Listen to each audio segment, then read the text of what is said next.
Les différents temps du futur, volume 176. Ici, nous allons voir le futur simple, le future continuous, le future perfect, c'est-à-dire le futur parfait, et le future perfect continuous. Alright? Mais avant de continuer, n'oubliez pas, likez la vidéo, abonnez-vous pour ne rater aucune vidéo et aucun contenu. C'est parti. Nous commençons par le futur. Lorsque vous conjuguez un verbe au futur, par exemple, I will play. En français, ça va donner je jouerai. Donc, c'est un verbe de premier groupe. Et les verbes de premier groupe, les terminaisons, c'est R-A-I. Je jouerai. You will play. You will play. Tu joueras. Donc ici, ça va donner tu joueras. R-A-S. On est au futur. He will play. He will play. Il jouera. Et vous remarquez, on a will plus le verbe play. Donc le will, c'est l'indicateur du futur. C'est un modal.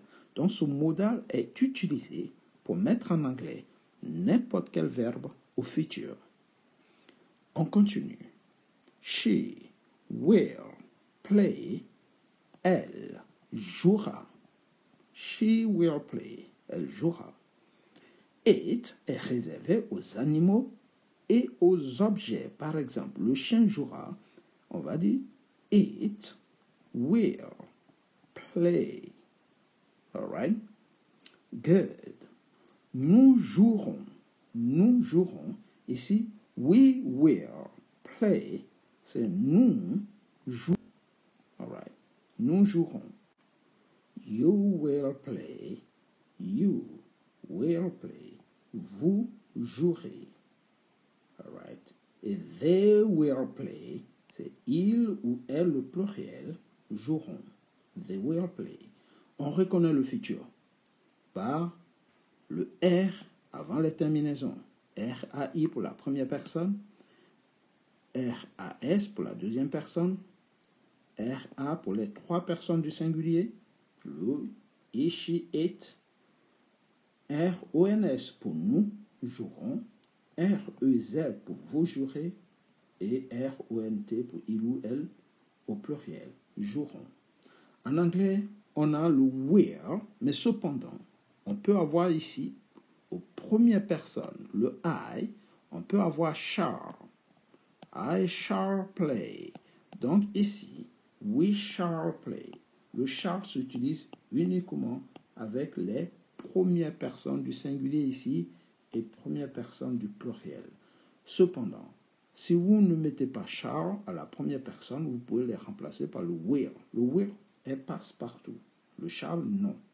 Par contre, le will, si. Ici, nous passons au future continuous. Future continuous, here. Pour conjuguer au future continuous, il faut le will be partout, suivi de n'importe quel verbe auquel vous complétez la forme ing. Donc, le will be qui est ici est obligatoire, plus verbe avec la forme ing, n'importe quel verbe. Et vous avez le futur continu. D'accord? C'est parti. I will be playing. I will be playing. Traduction en français. Je serai en train de jouer. Le will be playing est un temps du futur, mais dans un planning, emploi du temps par exemple. Dans le futur, vous savez exactement dans votre emploi du temps, vous savez exactement ce que vous allez faire dans le futur. C'est marqué dans votre emploi du temps. Si on vous dit par exemple, la semaine prochaine à 8 heures, si tu m'appelles à 8 heures, je serai en train de jouer au football. Next week, if you call me at 8, I will be playing football. Vous voyez? Donc, pour construire ce temps, le future continuous, on est tout simplement en train de montrer à n'importe quelle personne qu'à un moment donné dans le futur, à une période bien déterminée dans le futur, on sera en train de faire quelque chose. Et c'est clair, c'est marqué dans l'emploi du temps. You will be playing. Tu seras en train de jouer. You will be playing. If I call you tomorrow at 5 p.m., si je t'appelle demain à 17h, you will be playing. Tu seras en train de jouer parce que dans ton emploi du temps, tu as un entraînement à cette heure précise dans le futur. He will be playing. Il sera en train de jouer. He will be playing. If I call him tomorrow at 10, he will be playing. Si je l'appelle demain à 10h, il sera en train de jouer. All right. J'ai vu ça dans son emploi du temps. C'est marqué demain 10h entraînement. Donc si je l'appelle demain à 10h, il sera en train de jouer. All right? Good. She will be playing. She will be playing video game, for instance. Elle sera en train de jouer à un jeu vidéo, par exemple. If I visit her, si je lui rends visite chez elle à 17h, elle sera en train de jouer à un jeu vidéo parce que c'est ce qu'elle fait tout le temps. All right? She will be playing. Donc, je connais exactement dans le futur ce que la personne sera en train de faire parce que je connais son emploi du temps. All right? Good. It will be playing. Il sera en train de jouer. All right? Si tu regardes le chien, il sera en train de jouer. All right? We will be playing. All right? We will be playing. Dimanche, on a un match. All right? Donc, si tu m'appelles dimanche, je serai en train de jouer. I will be playing. Ou nous serons en train de jouer.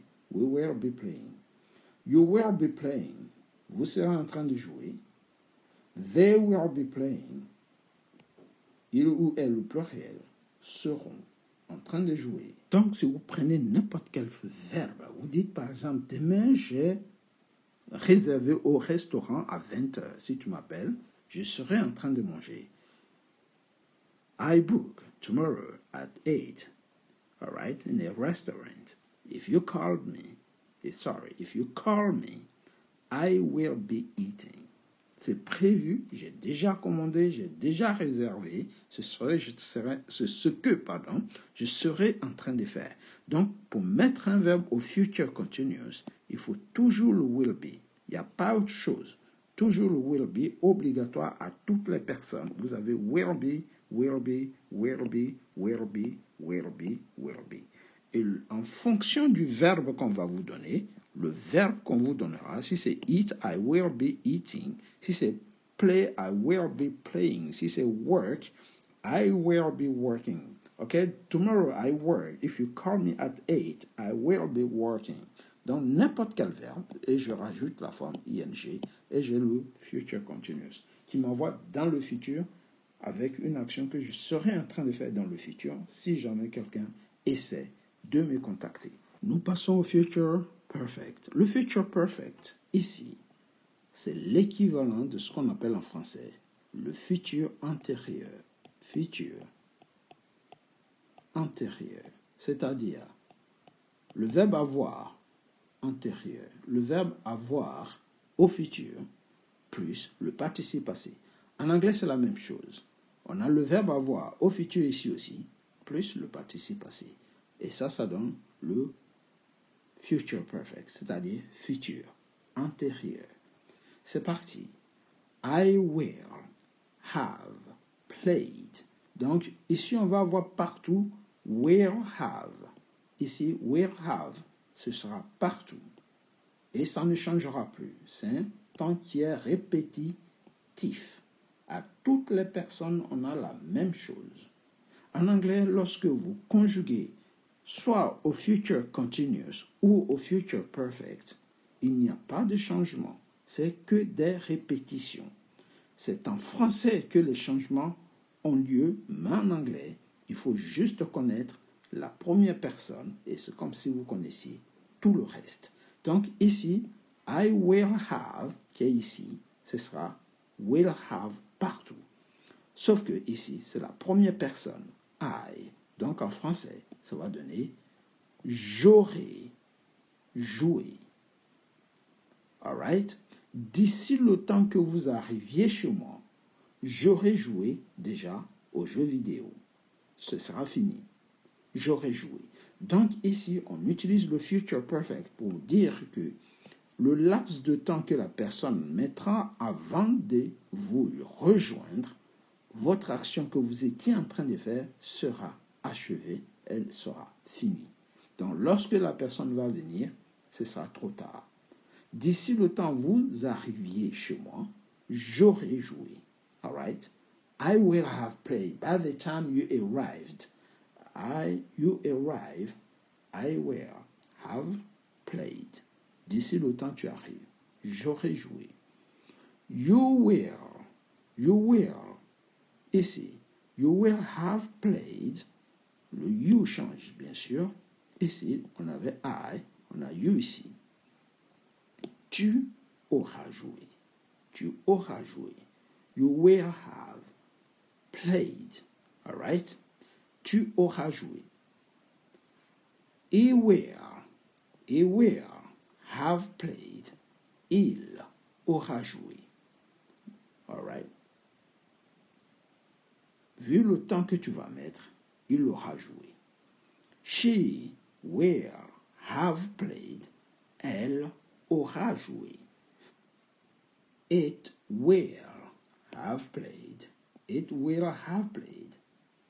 Il aura joué. Donc le it, c'est le chien aura joué. Le chat aura joué. We will have played. By the time you arrived here, we will have played. D'ici le temps que tu arrives ici, nous aurons joué. By the time you arrive, you will have played. We arrive, you will have played. D'ici le temps nous arrivions, vous aurez joué. Alright, donc ce sera trop tard. By the time you arrive, they will have played. Il ou elle, le pluriel, auront joué. Donc si je reprends bien les explications ici, le future perfect, lorsque je suis ici à la première personne, je dis par exemple, I will have played the video game by the time my parents get home. Cela signifie j'aurai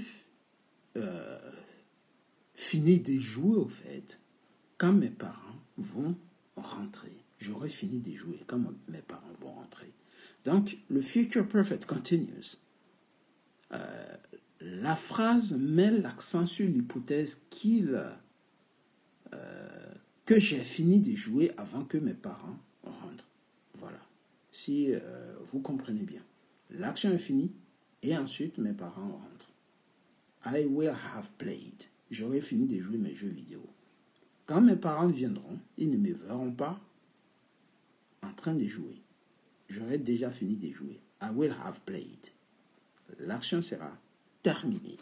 Nous allons passer maintenant ici au future perfect continuous. Mais avant tout, nous allons voir là le plan pardon. Pour mettre un verbe au future perfect continuous, n'oubliez pas comme les temps précédents, la première personne permet de connaître le reste des personnes. Ça veut dire quoi? Ça veut dire qu'une fois que j'ai trouvé la technique de la conjugaison de la première personne, c'est la même que je vais garder jusqu'à la fin. Donc, pour mettre un verbe au future perfect continuous, il faut tout simplement dire will have been partout. Ce sera toujours where have been. Alright? Une fois qu'on a utilisé le will have been, ici, c'est le temps qui est ici, qui revient ici, à la seule différence que au lieu de mettre played, on utilise to be parce qu'on utilise toujours to be pour mettre un verbe au temps continu, c'est-à-dire progressif. Donc sans le be, ici, qui est devenu le participe passé qui donne ici been. Il n'y a pas de continuous. Il faut toujours qu'il y ait le be. Donc, nous mettons le be au future perfect et nous complétons tout simplement par un verbe à la forme ing. N'importe quel verbe. Je prends be, je dis I will have been eating. I will have been learning. I will have been speaking. I will have been playing, comme ici. Et mon future perfect. Donc, will have been plus verbe ing et vous avez votre future perfect continuous. Bien, une fois que c'est fait, on va traduire ce temps et continuer les explications. Je donne un exemple pour que vous compreniez bien. Dans un mois, ici j'ai mis, je vais effacer le be, je vais effacer tout ça. Bien. Alright, c'est parti. Dans un mois, par exemple, en anglais on dit in a month. Alright. In a month. Dans un mois. Je peux dire in 1 month. I will have been playing football, par exemple. Je ne vais pas compléter ce que je serai en train de jouer, mais je peux dire I will have been playing football. Football. For a year. Ce qui veut dire tout simplement, dans un mois, cela fera 1 an que je joue au football. Vous voyez? Donc, à quel moment utilise-t-on ce temps? Le future perfect continuous, qu'on appelle aussi future perfect continu ou progressif, permet de mettre en valeur une action terminée dans le futur. Une action terminée dans le futur. Et qui a commencé dans le passé, en indiquant clairement la durée de l'action. Vous voyez? Donc, quand je dis ici, dans un mois, in 1 month, I will have been playing football for a year. En un mot, dans un mois, cela fera 1 an que je joue au football. Cela fera 1 mois que je joue au football. Alright? Good. Donc, je vais garder la même technique dans un mois pour finir tout le reste de la conjugaison. C'est parti. In 1 month, c'est-à-dire dans un mois, you will have been playing football for a year. Dans un mois, cela fera 1 an que tu joues au football. He will have been playing football. Dans un an. Dans un mois, pardon, sorry. Il aura déjà joué pendant 1 an. C'est la même chose. All right. Il aura joué déjà pendant 1 an dans un mois. Ou elle aura joué déjà pendant 1 an. Ou bien cela fera 1 an qu'elle joue.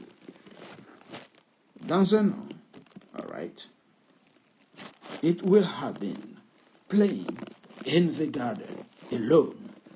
Dans un an, par exemple, cela fera, je parle du chien ou du chat, par exemple, cela fera 1 an qu'il joue dans le jardin tout seul. Dans un mois, cela fera 1 an qu'il joue tout seul. We will have been playing football. In 1 month, we will have been playing football in Paris. Dans un mois, cela fera 1 an que nous jouons au football. Dans un mois, in a month, you will have been playing, all right, tennis. Dans un mois, cela fera 1 an que vous jouez au tennis. Et they will have been playing football for a year.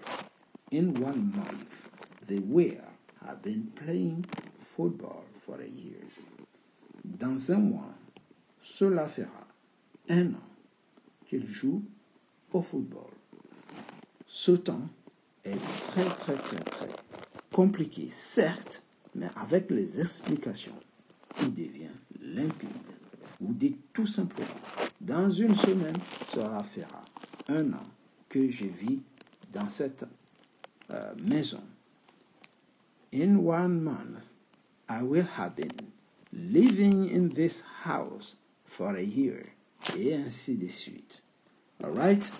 Si vous avez aimé, n'hésitez surtout pas à liker la vidéo, mais surtout, abonnez-vous pour ne rater aucune autre vidéo, aucune explication. Nous verrons régulièrement des temps pour vous aider à maîtriser la conjugaison en anglais. Donc, nous avons vu aujourd'hui tous ces temps.